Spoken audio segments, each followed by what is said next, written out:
प्रणाम। एक विनती है आपसे। कहिए राजन। पिछले कई दिनों से मेरे स्वप्न में मेरे पिताश्री आ रहे हैं।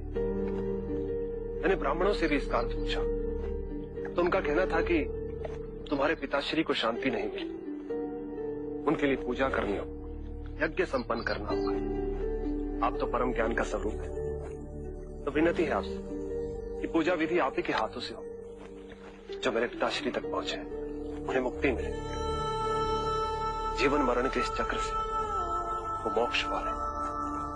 अवश्य राजन।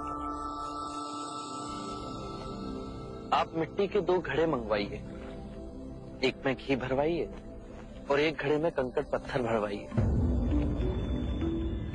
और उन दोनों घड़ों के मुंह कपड़े से बंधवा दीजिए और उन्हें लेकर नदी के तट पर आइए। मैं वहीं आपकी प्रतीक्षा करूंगा।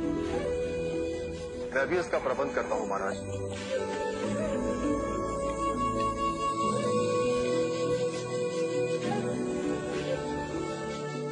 महाराज, अब आप इन दोनों घड़ों को पानी में डाल दीजिए।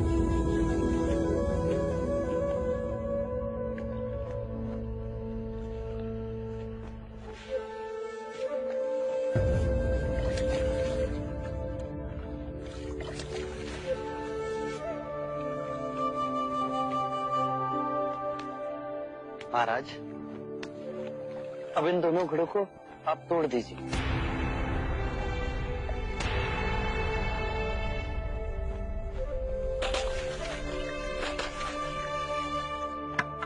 महाराज, अब आप ध्यान से देखिए कि ऊपर उठ पानी पर तैरने लगा।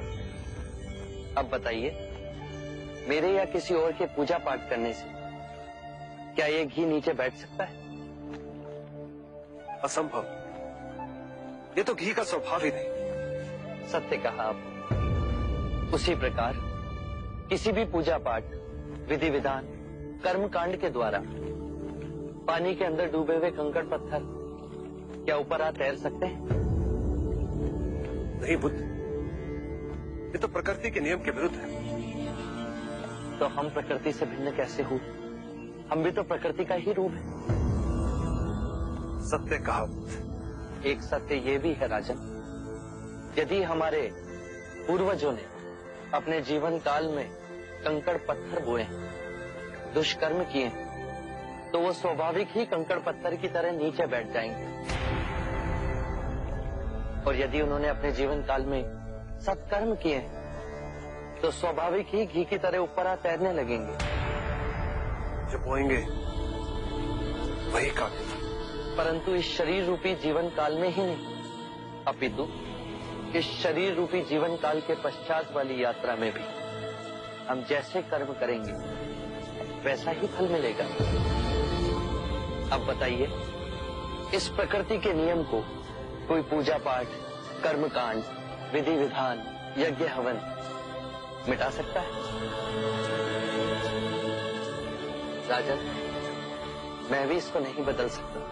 केवल अच्छे कर्म ही मनुष्य की मुक्ति का द्वार खोलेंगे। ये कैसी तलवार है आपके हाथ में, जो एक क्षण में सारे झूठ काट केवल ज्ञान को प्रकाशित करती है? ना जाने कितने जन्मों और भटकता में यदि आपकी कृपा ना होती। इस एक क्षण में आपने अपनी अदृश्य तलवार से मेरे अहंकार का सर भी काट दिया। धन्य है प्रभु।